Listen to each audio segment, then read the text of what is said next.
Hi, everybody. Sorry about that. I had my computer just shut down 5 minutes before the class, and I lost some translation. I was busy retranslating things, so you're going to see translations that aren't mine. So I apologize. I think it's time to get a new computer.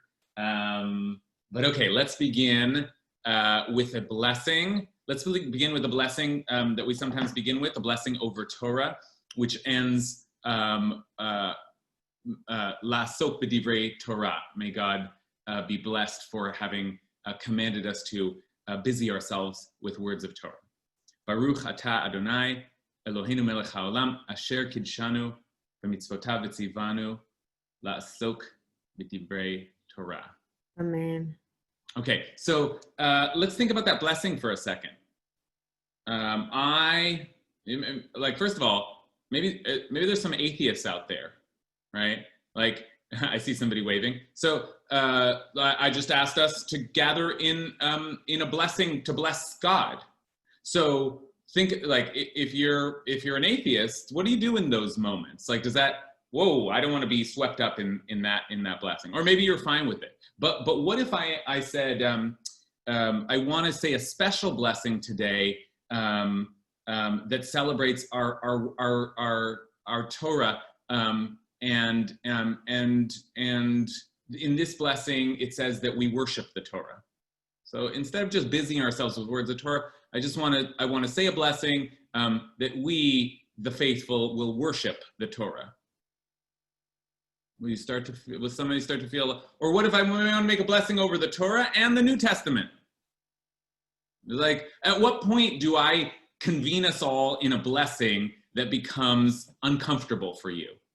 And that is essentially our topic today. We're going to be looking today at the institution, as it first appears, of the Shaliach Tzibur. We're going to spend time translating that, but for a shorthand, let's just call it the prayer leader. Prayer leader, and we're probably most of us familiar with the idea of a prayer leader as a person that stands in front of the congregation and recites the prayers, and then we follow along. So that role is first articulated in today's Mishnah, and then immediately problematized. So let's take a look at the Mishnah. Sorry, I'm a little discombobulated because I just spent the last 10 minutes trying to start a computer. Okay, here we go.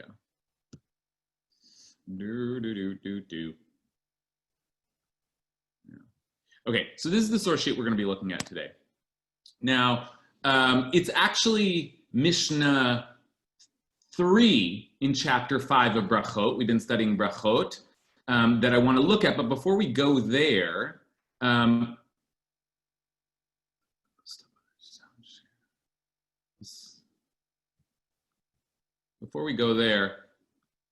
let's take a look.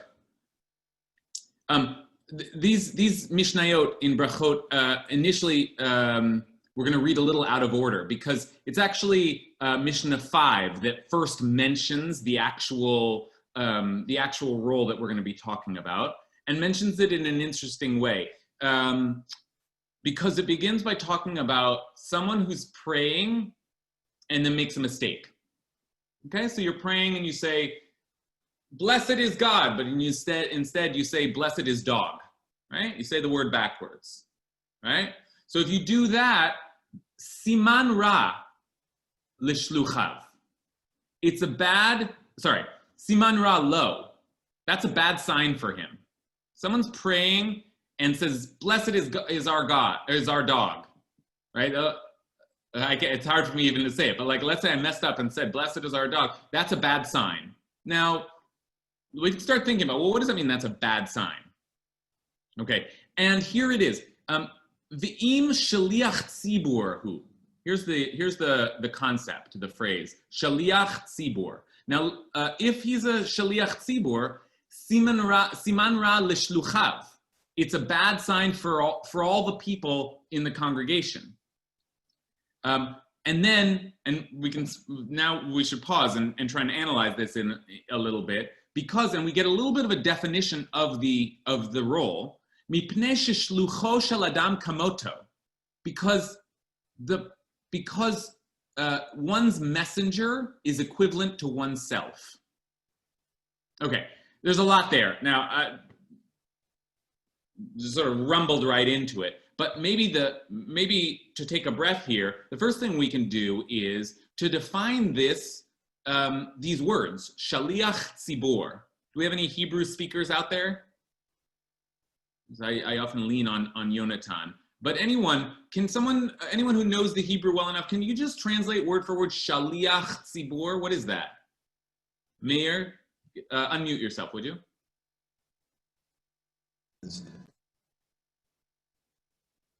I still don't hear you. Unmute. I'm sorry. Emissary. No, it still says unmuted. Can you hear me? Can you hear me? Yes. Okay. Emissary from the community. Good. That's good. Good. The word shaliach, Meir is translating as emissary, and the word sibur, Meir is translating as community. Those are fair translations. To be even more literal, the word shaliach is related to the word to lishloach, to send. So it is the person who is sent out, the emissary, the person who is sent out from the community. And community here, also a fine translation, though often we translate sibur to mean the public, the general public. Here they translate it as congregation. I had this whole translation myself, but I lost it all when my computer shut down. So an emissary of the congregation. Now that in itself is an interesting, like, what does it mean that the prayer leader is an emissary or the person sent forth from the congregation? But we have a little bit of a hint because we get this very almost almost existential phrase that the reason that it's bad when the shliach tzibur messes up is because shlicho shel adam kamoto, because one's messenger is like oneself. Okay, so given our translation and this statement that the person who is our shliach is like us, so what's a shliach tzibur? Like, what are you hearing here? Yeah, Meir, you want to pick up again? I don't hear you. All right. And I'm wondering, General, is there a thank you. problem with the muting and unmuting? So Well, now we have to ask to unmute with the new Zoom. So it's just like a second click. Yeah, I've tweeted and emailed Zoom to change it. So we'll see what happens. That's annoying. Okay, great. Okay, understood. So general law of agency in Anglo-Saxon law as well as Jewish law is that your agent stands in your shoes. He is, I mean, that's one aspect of this. I'm sure you're going to bring other aspects. Nope, that's right. That's exactly right. And very helpful to put it in legal terms, because that's right. And it's true in, as you said, Anglo-Saxon law as well. The idea of a shaliach, an emissary, is that it is just, that person is functioning as just an extension of you. So you've got an arm and you've got a shaliach, and it's just you, because that person has taken on the responsibility of representing you. So that person can represent you in any number of ways, including that person in Jewish law could get married, could get you married, right? That person could buy things for you. That person could act as you in the world, right? So that's true for a shaliach in any number of ways. But here now in the prayers, this person is praying for me. This person is, whatever they say, those are my prayers. Okay, that's fine. But why would we even have a shaliach tzibur? Like, why do we want someone who's going to pray on our behalf? What's this? Suddenly, we've been talking about prayers in Masechet Brachot, and all of a sudden we have someone who's doing it for us. Any thoughts on why that would be? Yeah, Leah. So maybe either you aren't capable of doing it yourself, or you don't know the prayers as to what to say. Those are the two thoughts I had. Yeah, that is certainly part of what's going on here. Some of this is just practical. We don't all know how to say the prayers, so someone's saying it on our behalf, and that was very much a lived reality in the time of the the rabbis. That the rabbis were the ones who were studied, and the Amaretz, the general populace, was not so well learned. So you needed a representative. Does beg the question why we still have that. Susan, did you have a thought? Well, yeah. Think about women who wouldn't be able to be counted as part of a minyan, or people who were working as the shochet, the butcher, the whatever, had to be somewhere else early in the morning when the minyan is meeting. So both those who couldn't go or who had other things they had to do for the community that needed someone else to deal with the praying. Okay, great. Yes, that's right. Because it isn't just, some people don't know how to pray. As Susan's framing it, it's there's a much bigger kind of social structure being alluded to here, which is that the prayers, what goes on in synagogue, that's for all of us. And we have our representatives. But some people are never the representatives, women in that time. But also just in general, not everybody's in shul. And so the prayers that are said there are on behalf of the community. And some people go and do that. And let's, as Susan maps this out for us, I think we can be reminded that all of this really is in the shadow of an earlier form of worship, right? The worship at the temple, where there were, in fact, representatives. The Kohanim were the ones who performed the service. So the whole idea of a Shliach Tzibor is a little bit like a reformulation of the priest, okay? So we have this institute. Yeah, Meir, you have a question? I had perceived the Shliach Tzibur as more like a leader rather than like the conduit or or maybe I guess a representative. That's an interesting thought. I mean, I hadn't thought of it that way, but see, I'd always been very proud of that we as Jews had a direct line to the deity. It was as distinguished from the medieval Catholic who had to go through the priest, or you're on your own. You're damned. Your only connection to God was through the church. Whereas. Okay. Yeah. Okay, that's actually okay. It's a great point. Like the very idea that there's an intermediary seems strange or problematic in like Jewish theology. Though we have the priest, so we have to deal with it there to begin with. But the very problem that Meir is pointing us towards takes us into the heart of our issue today. Because once we've got a Shaliach Tzibur, well then we have potential problems, right? We just saw one. What if they're our representative? They're going to say it on our behalf, but they're not a perfect divine being. We don't think of them as God's perfect vessel or channel on earth. So what happens when they mess up? So that's the first problem, but soon we'll get to a more serious problem. So let's just finish the Mishnah that we started with, but then we're going to, our Mishnah for the day is actually a couple Mishnayot back. Okay, so remember, if the messenger of the congregation makes a mistake, it's a bad sign for those who have sent him, because one's messenger is equivalent to oneself. Now, here's an example, and it'll be we're not going to analyze it much, but it'll be good to have in our heads as we move forward, that they said about Rabbi Hanina ben Dosa that he used to pray for the sick. And as he prayed for the sick, he would say, this one will live and this one will die. And they said to him, well, how do you know that? Now, that's a wild thing. He would pray for the sick, and then he would say, oh, my prayer is going to work there, my prayer is not going to work there. How do you know that? And he said, if my prayer comes out fluently, I know that he is accepted. But if not, I know that he is rejected. Okay? So there's a theology in there, right? I mean, maybe let's pause for a minute and speak it out. What's the theology? If I'm praying for health, and if it comes out right, you're going to get health, and if it doesn't, you're not. Why? Why not? It's just messed up. Yeah, Hannah, what do you think? I don't know. It just seems to be an extension of an understanding that this person is a stand-in for God. Not only are they a conduit from us to God, or some intermediary, but in this case, they're just a stand-in for God. So there's this, I think, really distorted and gross power in that. But there's this idea that whatever that person is speaking is this ultimate truth that must be coming to them from God in a very direct way. Right. That's the only way to justify that kind of understanding. And even that just is like, I can't even say it because it feels so icky, but.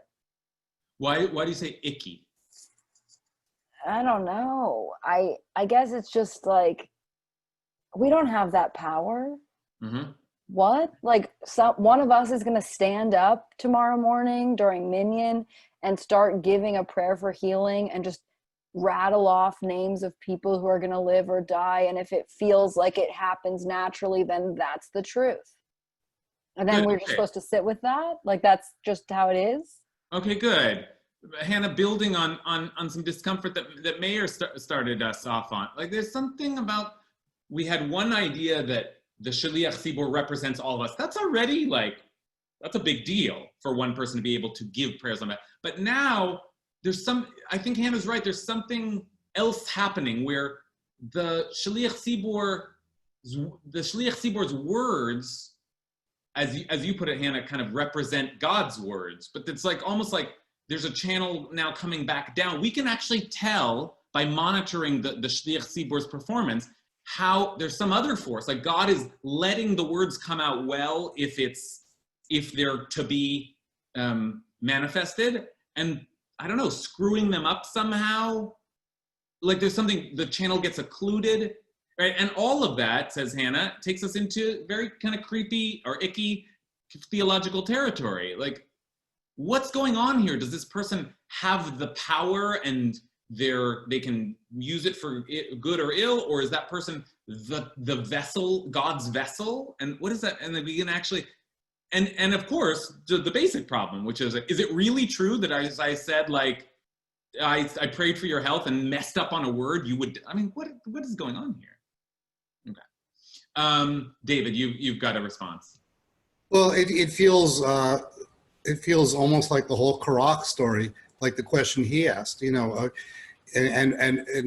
actually Moses kind of answered it, and God answered in a pretty strong way. I mean, it has that same thing. Someone is closer to the divine, and their words matter a lot more. Yeah, right. So, which is also to say, the very institution of the Shliach Tzibur is we might have started our theological discomfort when we even had someone out there at the front, right? That's where Meir was going. But then things get like more and more complicated. The more sort of the more holiness we ascribe, the more power we ascribe to their words. Okay, so that's where we are when. And I'm reading this backwards because we actually came across this in the third Mishnah, but I wanted you to just see the Shaliach Tzibur concept before we got there. But let's back up a little bit. And the third Mishnah is already talking about the Shaliach Tzibur, but doesn't use the phrase. And now this is the Mishnah that we're actually going to be studying today, and it is such a weird one. It's going to take us some time to just unpack it. But I think it's going to take us into some pretty interesting places and maybe some pretty icky places, as Hannah would say. Okay, because now we're dealing with Shaliach Tzibur who, well, I don't know. So far, we've been worried the Shaliach Tzibur made a mistake. And we're going to worry about that here too. You can see the end of the Mishnah says, one who was passing before the ark, that is one who got up, right, in front of the ark to become the Shliach Tzibur and made a mistake, same topic, another should pass in his place. So bring someone else up, and he should not be as one who refuses at that moment. And that means there was a custom when someone asked you to lead the prayers, you'd say, no, you shouldn't think that you're the right person to do it. It almost became a formality to decline, right? Persian families know this well, where they, no, I don't know, I would never, but like actually, they do intend to get up. So that's on topic. That's what we've been discussing. And they even give us some specific instructions. Where does the second person begin? At the beginning of the blessing where the other made a mistake. Okay, But before that, and here's the piece that I really want to focus on today, we've got some other problem, which is this. The one who says, may your mercy reach the bird's nest, or for good may your name be blessed, or we give thanks, we give thanks. They silence him. Okay, so it's clear in context. This is the Shaliach Tzibor. So someone gets up in front of the congregation and they don't mess up. What they say is, Al kan sipor yagiu rachamecha. They say a prayer and they say, oh, may your mercy reach the bird's nest. Now, we're going to spend the rest of our hour trying to figure out what the heck that means, so don't worry. That's an odd one. But at least the others are, are a little easier just to read through. Especially, for good may your name be blessed. That's pretty straightforward. What is that? Why is that a problem? Or, modim. Now, modim just means we give thanks. And it's the beginning of the penultimate blessing in Shmona Esrei, in the standing prayer. Modim anachnu lach, right? We give thanks to you. But this person says, modim anachnu lach. We give thanks to you. So that's not good. That's not good. Saying, for good may your name be blessed is not good. And then, of course, may your mercy reach the bird's nest. Let's not even try and figure out the bird's nest just yet. But what's the problem with saying, for good may your name be blessed? Let's start easy, or let's start at least somewhat comprehensible. I get up in front of the congregation and I say, for good may your name be blessed. What's the language in Hebrew?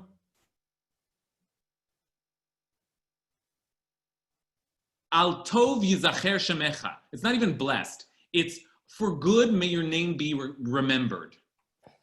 Okay. So that sounds nice. I like good. Hal, what do you think? Yeah, good is fine, but this assumes that that's the only reason your name would be blessed. And okay, good. A lot of other reasons, right? Okay, that's right.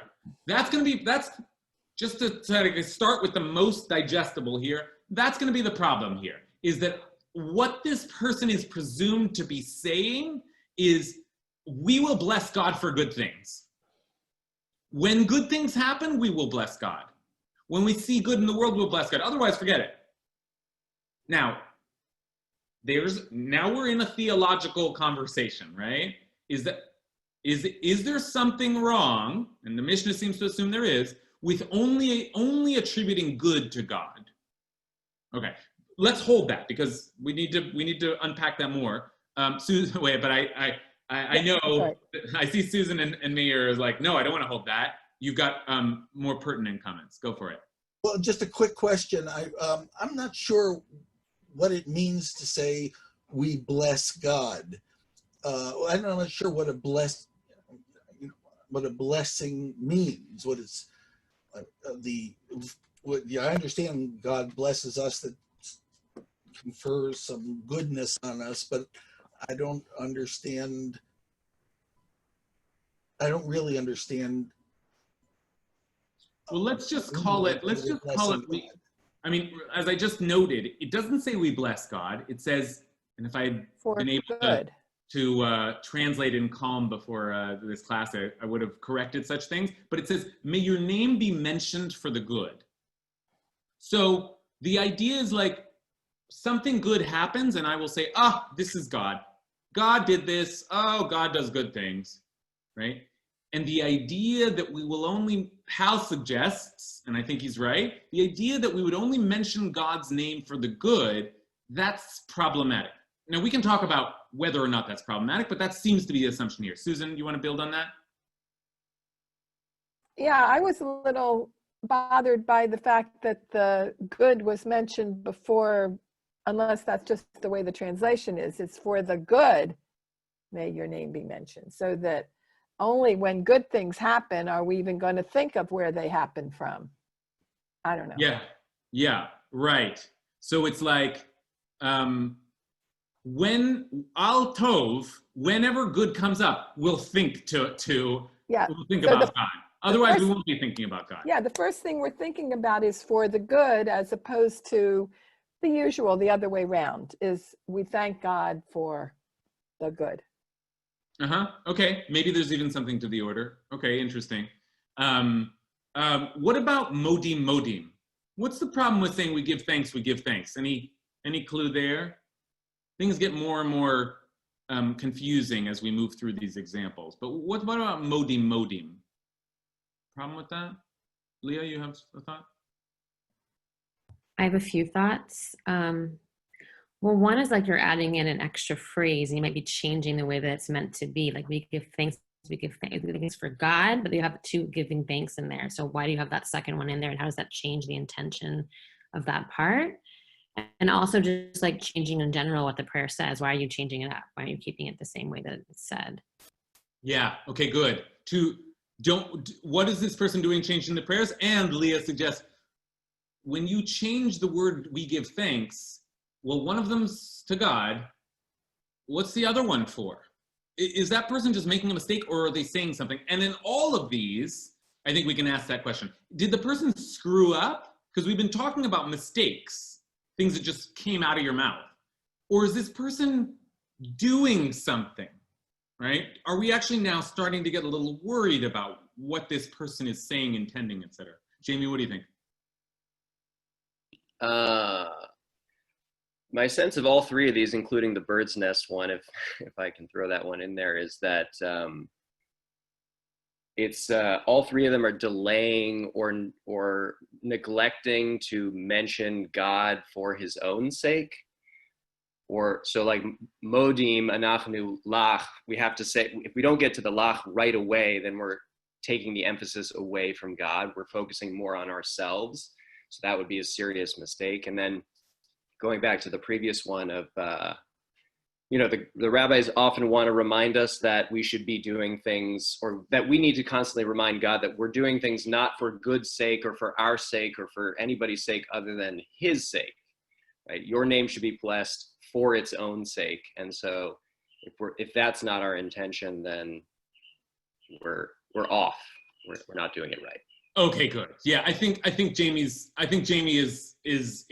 starting to draw a full picture here for us. So let's take his lead and head into the Talmud. Actually explains the discomfort with these phrases, and let's take a look at what the Talmud says. And I think your intuitions will be echoed here in the Talmud. Now, let's skip for a second the birds thing.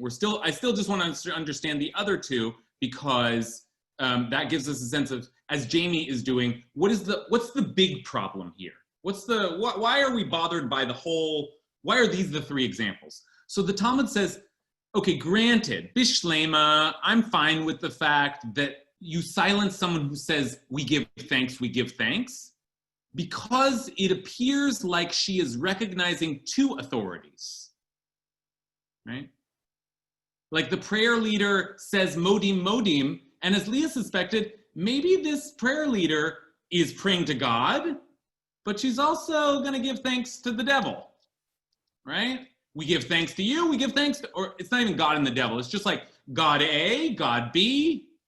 I'm giving thanks to all the gods right now, okay? So that's as Leah sort of began to wonder, that's the suspicion here. The suspicion is, and that's real heresy. I mean, that would be this person saying there are two gods. Now again, is that person saying it by accident? Or does she mean to say there are two gods? Okay. And granted, they also silence one who says, may your name be mentioned with the good. Here's my, you see they retain my translation here. May your name be mentioned with the good, as clearly she is thanking God only for the good and not for the bad. And we learned one is required to bless God for the bad, just as he blesses God for the good. Okay, it says we learned that, but that's in the last Mishnah in Brachot, right? So that's a concept that we'll talk about later. But okay, so far we've got two major theological problems. One is there are two gods. It couldn't get bigger theological problem than that. And the other one is, as Jamie was saying, this idea that we associate God with God's one aspect of God, but we should just be praising God.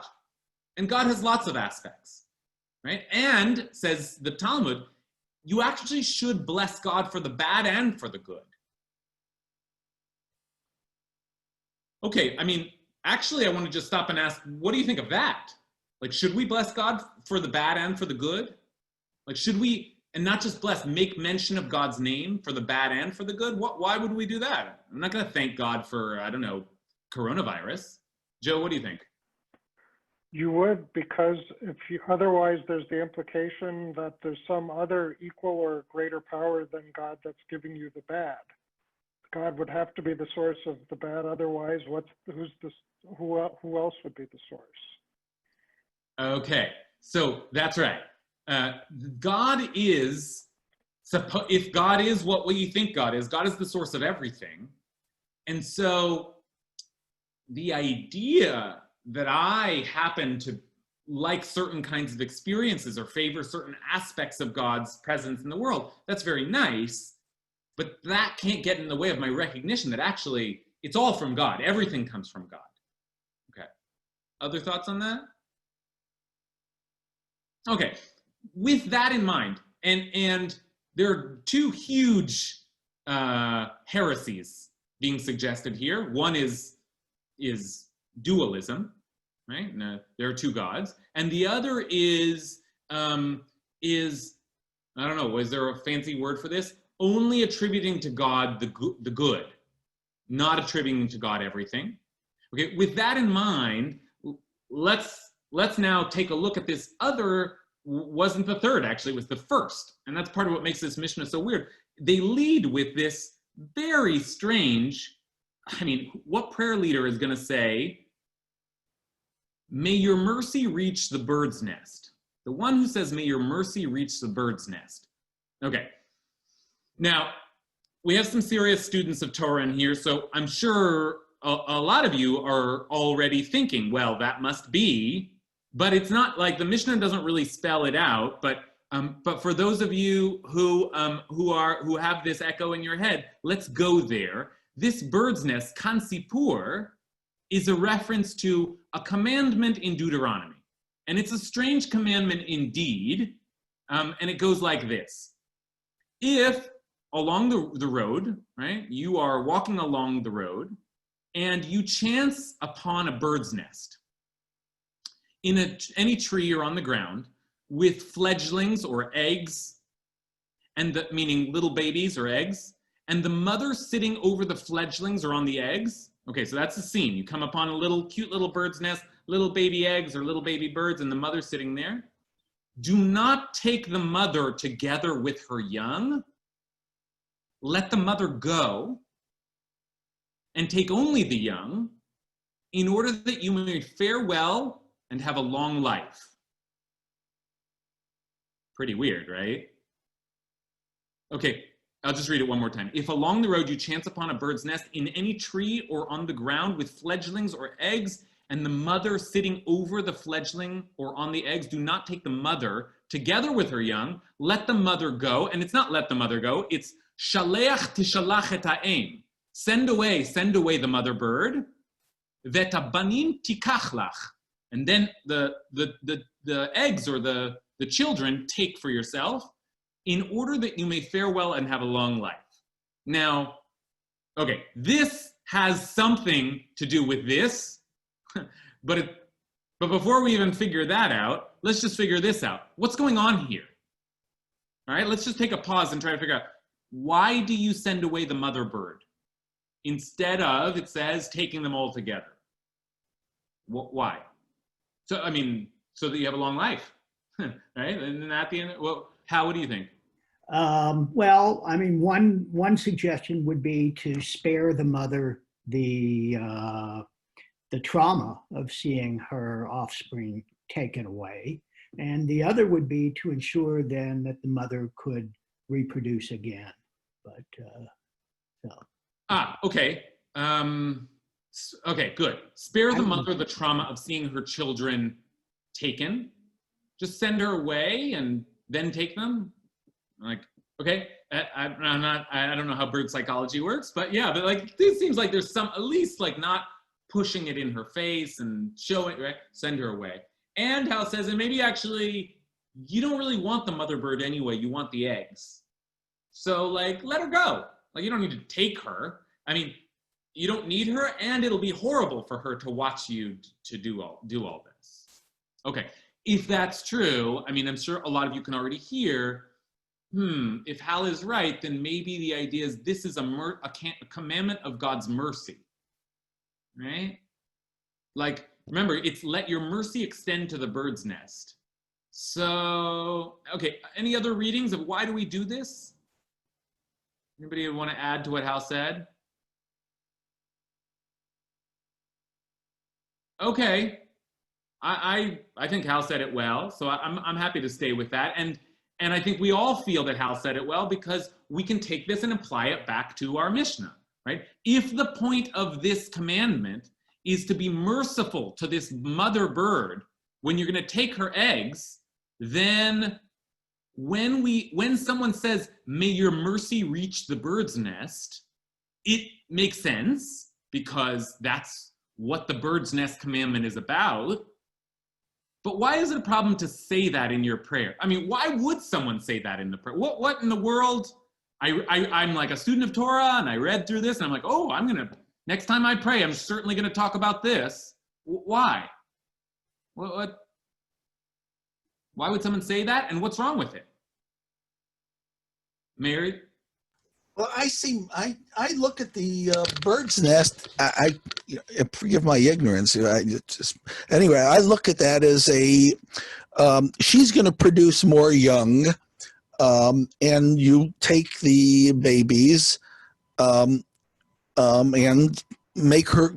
If you keep her around, she may fight with you and then die, and then she won't keep reproducing more birds. You can kill off the whole race of birds, and and it's almost like an ecology. This garden of Eden that God gave us with this kind of bird and that kind of bird. Don't wipe out any species or this community. Let everybody thrive. Take what you need and make sure she goes away and has more eggs. Yeah. What's that, Susan? Susan, pick up on that? Well, yeah, and it allows her to continue to have more eggs and more species. We learned this also in Pirkei Avot, so it's brought not just here, but it's clearly a very important principle to be put then again so that it would be learned on a more regular basis. Okay, all right.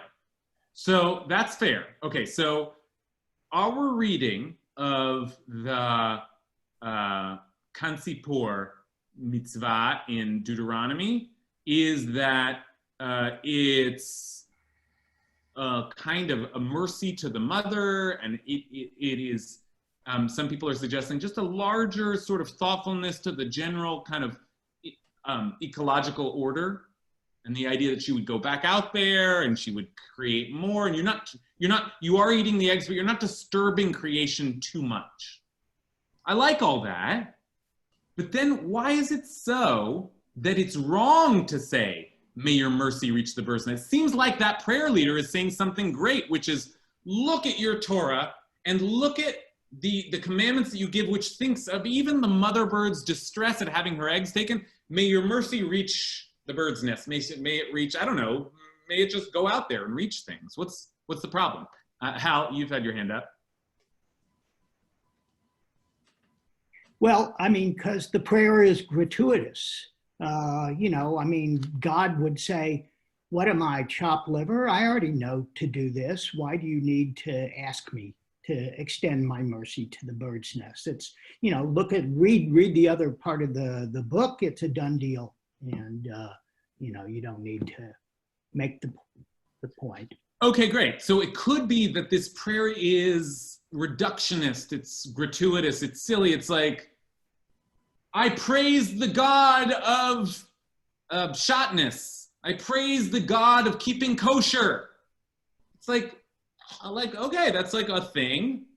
Like, praise the God who did that one good thing once upon a time. Like, maybe there's something about it just like, God doesn't need to hear that. It's just a simple idea. Like, what? Yeah. Okay, David, what do you think? Along those lines, it just feels to me like we're being told that this is what you do when you come upon the bird's nest. And we may not intuit that.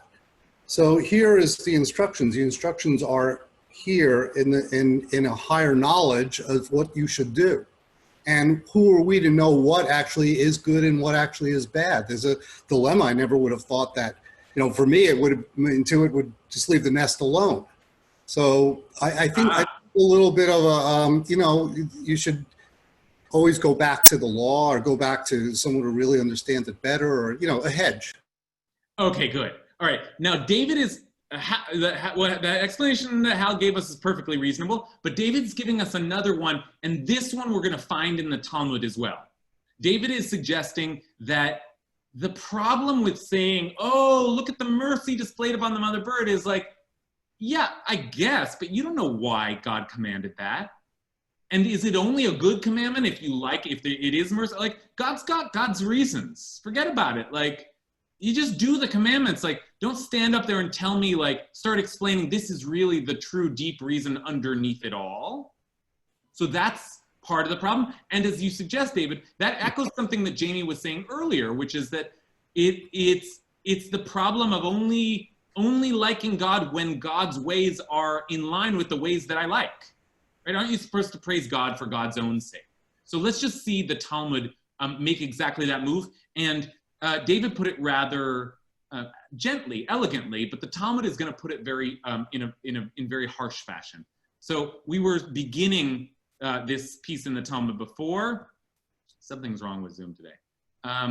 Okay, granted, I understand why we silence someone who says modim modim, because she's recognizing two gods. And granted, also they silence one who says, may your name be mentioned with the good, because she's thanking God for the good, but not for the bad, right? So what about, the Talmud says, however, in the case of one who recites, just as your mercy is extended to a bird's nest, why do they silence her? What's the problem?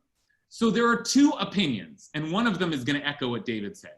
Two Amoraim in the West, and the West in the Talmud always means the land of Israel, right? In the Babylonian Talmud, when they would go west, they were going towards Israel, so we think of it as the East, but in the West, they disputed this question. Rabbi Yossi bar Avin and Rabbi Yossi bar Zvida. Okay, two reasons offered here. One says it is because it engenders jealousy among God's creations. Kind of a weird answer, but the idea here is you're saying God's mercies extend to the bird. Why don't God's mercies extend to other things? And in a way, this is what Hal was saying. Like, why take a very, very, very specific example? God's mercies are abundant. So why are you focused on this? And this is the issue, right? Although they frame it somewhat differently, like, and you'll make the other animals jealous. Okay. And then another person, and there's something about this answer that feels more serious and becomes the answer that we really have to contend with. And one said is because she transforms the ways of the Holy Blessed One into expressions of mercy. Ve'enan el gzerot, but they are nothing but decrees. She transforms the ways of the Holy Blessed One into expressions of mercy when they are nothing but decrees. Now, I think David was taking us towards this answer, but let's speak it out a little bit more. There's a huge problem here, says one of the Rabbi Yossis, which is that you're saying that God's commandments are for mercy, for good, for compassion, but that's not what God's commandments are. God's commandments are just decrees. What does that mean? What does it mean to say they're just? Why would someone want to say, no, it's not about mercy, it's about decrees, rulings, orders? There's strong theological statement being made here, but what is it?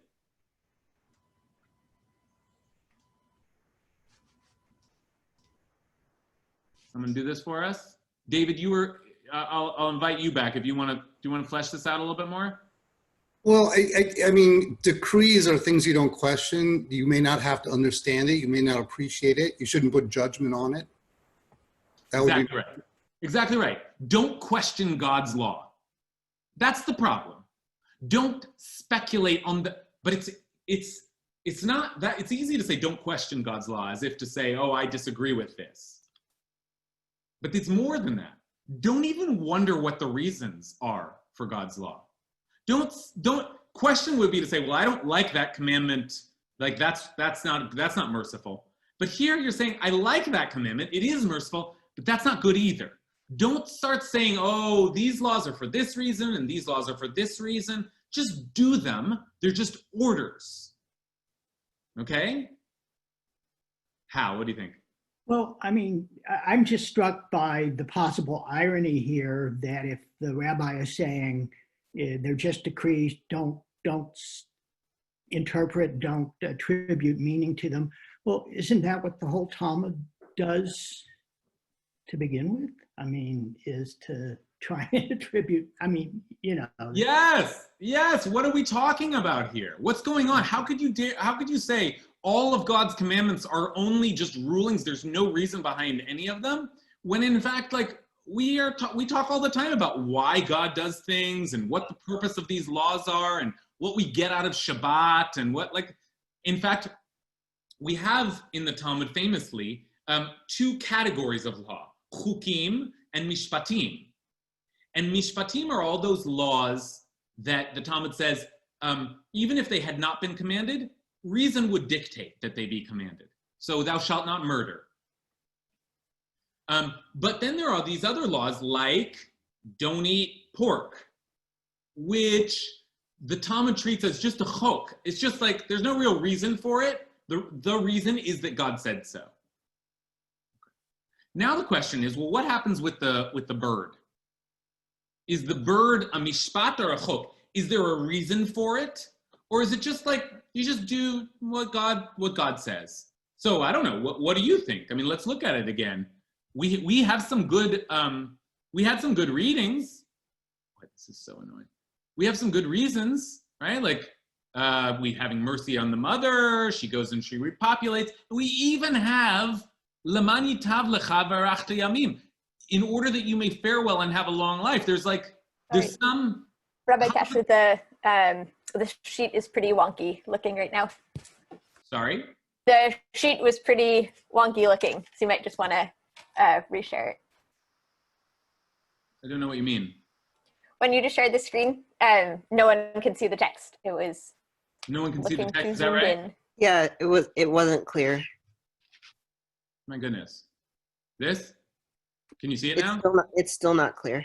It's like blown up. No, I see it. And you can't see it It's clearly. totally fine here. Yeah. I see it fine. Oh my gosh. Also, It's a day on Zoom. It's a day on Zoom. Okay, but let's just stay with this. Let's not lose the thread here. The idea is that the Talmud is saying don't attribute any particular meaning to the bird's nest commandment because it's just a decree. It's just something God just says to do. And so, and this is really a strong statement. And so when someone says it's about mercy, silence her. No, don't say that. Right? And it is, I think, related to this idea, like, don't say that God is only good, right? But my God, like, why make such a big deal about attributing mercy to God's commandment? What's at stake here? Why do we care? Hannah, what do you think? I'm just thinking about the fact that this is in context of the Shliach Tzibor, and that it maybe is a completely different story if it's just your own personal prayer. Maybe I can attribute whatever I want to God, and if I want to see it as mercy because that's how I can connect with that story and think about prayer and God's mercy, go for it. But if I'm representing a whole community, who am I to decide what God's motives are or are not, and what these things are associated with when I don't have that power for other people? If I'm the stand-in for this whole community and now I'm saying God only deals with the good and God isn't merciful, we just do what God tells us, suddenly you've assumed all this power that isn't yours. And that seems like the delineation for me is it feels much more egregious as a stand-in for a community than it does as a human by yourself in prayer. Ooh, I like that. I really, really like that. That like, this is not, these problems, which don't seem like such major problems, they're problems because there's so much theological sort of speculation being inserted into the representatives' prayers. I love the way Hannah's putting it. If I sat there and I said, boy, you know, God really is merciful. I really appreciate God's commandment there with the bird thing. And I'm also really happy that God, like, you know, I don't know, ended the coronavirus or whatever. Like these things, like I'm having my own conversations. I'm like discoursing with it. I'm trying to figure out my, that's okay. But when I'm standing in front of the congregation, don't offer me a theology. Don't invite everyone to believe what I believe about things that one cannot know the answer to. Maybe the commandment is about that, maybe not. But like now I have said it on behalf of the congregation. I like that. That might be part of the problem here. Other thoughts? Yeah, David. Well, my only other thought is I love that it's if along the road and you may fare well and have a long life. It's put in Journeyman's kind of context. It's almost like you will find these situations as you go through in life and you will have to make judgments and everything. Always depend on the law, always depend on the judgment of Torah, and it might become retroactively clear to you, or at least you will, you know, have a long life and a well-lived life. Right. Like you're walking along the road of life and you have to make judgments. Like there are things that are happening in front of you. And I think, David, you're saying you can't, maybe one of the messages of this voice in the Talmud is you can't get into, as you're walking along the road of life, you can't stop and think every time, well, like, what's really the right thing to do here? And should I really perform this mitzvah now? Like you just have to do the thing that you're told to do. And that will keep you in good stead rather than reflecting in every moment on what the purpose of this all is. That is to say, I just want to say we're actually in a major theological debate. And on one side you have figures like Yeshayahu Leibovitz, 20th century Jewish philosopher, who said that like the whole, there are no reasons to any of the commandments, actually. It's all just doing what God says, right? And on the other hand, you have figures like Maimonides, who his whole project was to come up with a rational, reasonable, comprehensible Judaism. Take a look, we'll just read this in closing, at what Maimonides says about the bird's nest. Do you see this or no? People? Yes, I'm seeing nodding heads. Maimonides says the reason, the same reason, and here he's talking about compassion for animals, applies to the law which enjoins that we should let the mother fly away when we take the young. The eggs over which the bird sits and the young that are in need of their mother are generally unfit for food. And when the mother is sent away, she does not see the taking of her young ones and does not feel any pain. In most cases, however, this commandment will cause a person to leave the whole nest untouched, because the young or the eggs which he is allowed to take are, as a rule, unfit for food. If the Torah provides that such grief should not be caused to cattle or birds, how much more careful must we be that we should not cause grief to our fellow men? So Maimonides says, first of all, it's merciful to the mother. Secondly, it's not good to eat these eggs. And hopefully you'll be warded off from doing that. And third of all, it'll make you a more compassionate person. In other words, there are many, many reasons for this commandment, and they are reasons. They are reasonable. You can figure them out. They have to do with things that you can, values that you can attribute and understand, right? Now, wait a minute, Maimonides. That's different, though, than what the Talmud says. And I want to just end here because it's an important lesson on how we are to read these edicts that come down from the Talmud. When in the Talmud, those are blamed who use the prayer, thy mercy extended to young birds, it is the expression of one of the two opinions mentioned by us, namely that the precepts of the law have no other reason but the divine will. We follow the other opinion. In other words, Maimonides is saying, I think that this has a reason, but you're trying to tell me in the Talmud that it doesn't? Well, you know what? There was the other opinion in the Talmud. I'm following that opinion in the Talmud. In other words, you get something from the Talmud, you get this explanation which seems to undermine your entire theology. Don't worry, that's just somebody's opinion. I'm going with the other opinion. But I'm still sort of meditating on Hannah's words here, that's all fine and well when we're talking and discussing and processing. But when you're leading the congregation, you have to be careful about just how much religious opinion you insert into the prayers, how much theology you insert into the prayers, because you're taking us all along with you, right? Okay. One last thing, if you don't mind. It's not going to take more than a minute, but I want to just one last teaser that occurred to me as I was preparing this class, which is, I think, worth thinking about, and maybe some of you have already thought about it. But it is also striking to me that what we're talking about here is the Shaliach Tzibur, right? The one who is sent out on behalf of the congregation, the Shaliach Tzibur, and that is the same language as what we do to the bird, right? We send away the bird. So I don't know what to make of that, but it doesn't seem to me to be coincidence. Like there's something about what the one who is sent away on behalf of the congregation cannot do in reflecting on her own role by associating it with the bird that was sent away. I just offer that to you. I don't have that all worked out, but something to think about is if you're reflecting on this class later today, I'd love to hear someone make sense of all this for us. Okay, I'll leave it there. Nice to see you. Have a wonderful week.